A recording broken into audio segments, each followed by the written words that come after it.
बिस्मिल्लाहिर्रहमानिर्रहीम। अस्सलाम वालेकुम व्यूअर्स। आज हम बनाएंगे ड्राई आलमंड केक, जो कि बच्चों बड़ों सभी को बेहद पसंद होता है। विदाउट ओवन बहुत ही आसान तरीके से मैं आज आपको बनाना बताऊंगी, तो रेसिपी का कोई भी पार्ट मिस मत कीजिएगा। चलिए शुरू करते हैं इसको बनाना। सबसे पहले हम बेकिंग मोल्ड के अंदर बटर पेपर लगाकर उसको घी से अच्छी तरह से ग्रीस कर लेंगे। नेक्स्ट मैंने यहाँ पर लिए हैं 50 ग्राम आलमंड्स यानी कि बादाम।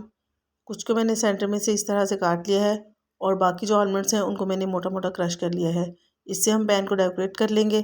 तो जितनी देर में हम केक का बैटर रेडी करेंगे तब तक हम पैन को फ्रिज में रख देते हैं। और बैटर बनाने के लिए हम कोई भी इलेक्ट्रिक बीटर वगैरह इस्तेमाल नहीं करेंगे, बल्कि सिंपल ब्लेंडर इस्तेमाल करेंगे, जो कि तकरीबन हर घर में ही मौजूद होता है। सबसे पहले हम ब्लेंडर में 3 अदद रूम टेम्परेचर अंडे शामिल करेंगे। इसके बाद हम इसमें शामिल करेंगे 1 कप बारीक पिसी हुई चीनी। अंडे और चीनी के मिक्सचर को तकरीबन 3 से 4 मिनट तक हमने अच्छी तरह से ब्लेंड करना है। इसके बाद हम इसमें शामिल करेंगे 1 कप घी। और घी डालने के बाद आपने इसको बहुत ज़्यादा ब्लेंड नहीं करना है, क्योंकि अगर आप ज़्यादा टाइम के लिए ब्लेंड करेंगे तो ये बहुत ज़्यादा थिक होता जाएगा। अब हम पहले ड्राई इंग्रेडिएंट्स को मिक्स कर लेते हैं। सबसे पहले हम बोल में डालेंगे 1 कप मैदा और 1 खाने का चम्मच हमें चाहिए बेकिंग पाउडर। 2 खाने के चम्मच पाउडर मिल्क इसमें शामिल करेंगे और 2 खाने के चम्मच ही पिसे हुए बादाम शामिल करेंगे।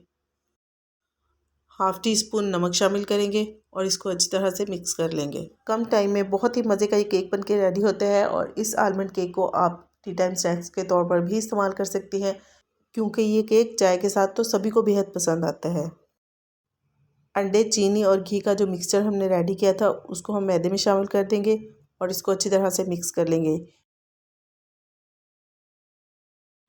1 चाय का चम्मच इसमें वनीला एसेंस शामिल करेंगे और इसको भी अच्छी तरह से मिक्स कर लेंगे। अच्छा, एक बात का आपने यहाँ पर ध्यान रखना है, यहाँ पर अपने बैटर को बहुत ज़्यादा बीट नहीं करना है, जस्ट आपने इसको अच्छा सा मिक्स करना है। अच्छा, यहाँ पर मैं आपसे एक टिप शेयर करूँगी जो कि आपकी बेकिंग को इम्प्रूव करने में काफ़ी हेल्पफुल साबित होगी। वो ये है कि केक के बैटर को मिक्स करने के बाद फ़ौरन से केक को बेक कर लें। मतलब बहुत ज़्यादा देर के लिए बैटर को ऐसे ही ना पड़ा रहने दें, क्योंकि बेकिंग पाउडर वगैरह मिक्स करने के बाद अगर आप केक के बैटर को ज़्यादा देर के लिए ऐसे ही छोड़ देंगे तो आपका केक स्पंज अच्छा नहीं बनेगा, मतलब आपका केक अच्छे से राइज नहीं होगा। केक को बेक करने के लिए मैंने पतीले को तकरीबन 5 मिनट के लिए अच्छी तरह से प्रीहीट कर लिया है। तकरीबन 40 से 45 मिनट तक मीडियम टू लो फ्लेम पर हम केक को बेक कर लेंगे। तकरीबन 40 मिनट हो चुके हैं और केक हमारा बहुत ही अच्छे से बेक हो चुका है। अच्छा, यहाँ पर ना आई थिंक बेकिंग मोल्ड और पतीले के ढक्कन के बीच में जो डिस्टेंस था ना वो काफ़ी कम था। इसकी वजह से केक की शेप थोड़ी इस तरह की हो गई है। खैर कोई बात नहीं, माशाल्लाह से बहुत ही अच्छा कलर आया है।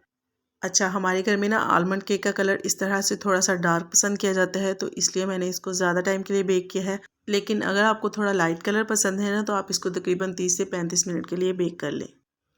लास्ट में हम इसके ऊपर ब्रश की मदद से थोड़ा सा बटर लगा देंगे ताकि इसके ऊपर थोड़ी सी शाइन आ जाए। लेकिन अगर आपके पास कोई भी जैम मौजूद है तो आप वो भी इसके ऊपर लगा सकते हैं। तो ये थी बहुत ही मज़ेदार सी आलमंड केक की रेसिपी। आई होप आपको पसंद आई होगी। आलमंड केक के अलावा dry fruit cake, chocolate cake और बिस्किट की भी बहुत सारी रेसिपीज़ मेरे चैनल पर मौजूद हैं, जिसके लिए आप मेरे चैनल को विज़िट कर सकते हैं। रेसिपी अच्छी लगे तो इसको लाइक शेयर ज़रूर कर दिया करें।